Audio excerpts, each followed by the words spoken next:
नमस्कार, मैं रजनी चौबे और आप देख रहे हैं न्यूज़ 18 का डिजिटल प्लेटफॉर्म। नेपाल के रास्ते भारत आई पाकिस्तानी सीमा हैदर को बच्चों सहित डिपोर्ट करने के लिए वकील मोमिन मलिक ने सरकार से गुहार लगाई है। इसके साथ सवाल उठाया गया है कि भारत में अवैध रूप से रहने वाले सभी पाकिस्तानी परिवारों को पाकिस्तान वापस भेजा जा रहा है, तो सरकार सीमा हैदर और उसके बच्चों को वापस क्यों नहीं भेज रही है और उन्हें छूट क्यों दी जा रही है। जैसा कि हम सभी जानते हैं कि फिलहाल सीमा हैदर भारत में ही रहेगी और उसकी पाकिस्तान वापसी नहीं होगी। सीमा हैदर के पाकिस्तानी पति गुलाम हैदर के वकील मोमिन मलिक ने पानीपत में अपने चैम्बर में प्रेस कॉन्फ्रेंस की। उन्होंने बताया कि 3 जुलाई 2023 भारत में अवैध रूप से नेपाल के रास्ते घुसी सीमा हैदर को वापस क्यों नहीं भेजा जा रहा है, जबकि उसके पास ना पासपोर्ट है और ना ही वीज़ा। पुलिस उसे गिरफ्तार कर जेल भेज चुकी है और वह वर्तमान में जमानत पर बाहर है।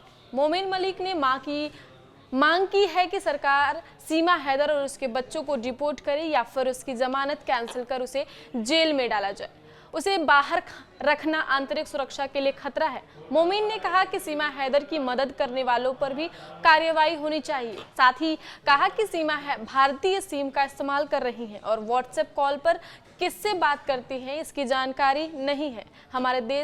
हमारे देश की सुरक्षा पहले है, इसलिए सीमा और उसके बच्चों को पाकिस्तान डिपोर्ट किया जाए। उन्होंने कहा कि सीमा के कश्मीर में भी रिलेशन है और उसने खुद यह बात अपनी वीडियो में कही थी। गौरतलब है कि पहलगाम हमले के बाद भारत पाकिस्तान में तनाव लगातार बढ़ रहा है और दोनों देशों ने वीज़ा परमिट पर आए नागरिकों को अपने देश लौटने का फरमान सुनाया है। हालांकि सीमा हैदर पाकिस्तान नहीं जाएंगी, अब तक लिस्ट में उनका नाम नहीं आया है। पहलगाम हमले के बाद केंद्र सरकार ने अपने लोगों की जान का बदला लेने की कसम खा ली है। उन्होंने पाकिस्तान और आतंकवादियों को कड़ा संदेश देते हुए एक के बाद एक फरमान सुना दिया है। इनमें से एक फैसला यह भी है कि भारत में रह रहे सभी पाकिस्तानियों का वीज़ा रद्द कर दिया गया और 48 घंटे के भीतर देश छोड़ने के लिए कहा। ऐसे में सोशल मीडिया पर सीमा हैदर को लेकर बहस शुरू हो गई कि क्या उसे वापस पाकिस्तान जाना पड़ेगा।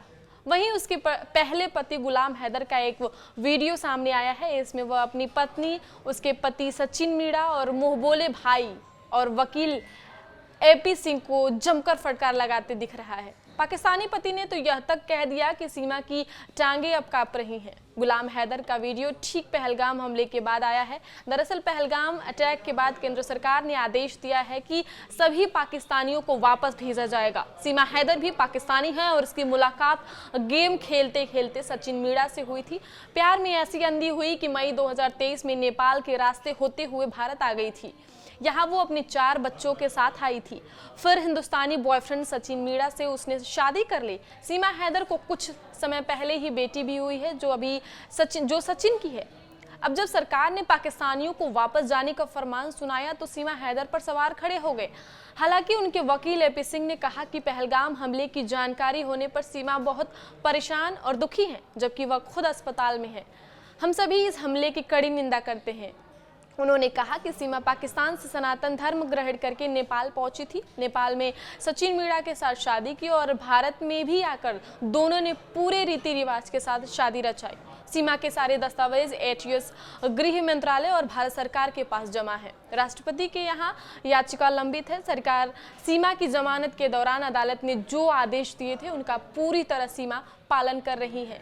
उन्हीं आदेशों के तहत सीमा अपने ससुराल रबुपुरा में रह रही है, कानून में विश्वास रख रही हैं। इधर पाकिस्तान में रह रहे गुलाम हैदर शांत नहीं बैठ रहा है। उसने कहा कि सीमा की टांगें अब कांप रही हैं और वो काला बैगन सचिन कब तक बचा रहेगा। उसे लग रहा है कि गुलाम हैदर अब थक चुका होगा, उसके खिलाफ कुछ नहीं करेगा तो यह उसका सोचना गलत है। मैं अपने 4 बच्चों के लिए लड़ाई जारी रखूंगा। अब फैसले की घड़ी आ गई है, इन्हें इनके कर्मों का फल मिलेगा। एपी सिंह भी इन्हें बचा नहीं पाएगा। 22 अप्रैल को जम्मू कश्मीर के पहलगाम में आतंकियों के एक समूह ने बेगुनाह पर्यटकों पर गोलियां चला दी।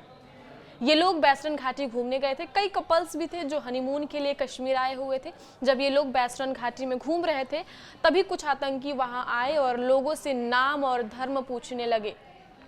चश्मदीदों का कहना है कि उन्होंने लोगों से कलमा भी पढ़वाया और जो नहीं पढ़ सका या हिचकिचाया उसको उसके परिवार के सामने ही गोली मार दी। इस पूरी घटना ने देश को झकझोर कर रख दिया है। आगे की खबरों के लिए देखते रहिए न्यूज़ 18 का डिजिटल प्लेटफॉर्म। धन्यवाद।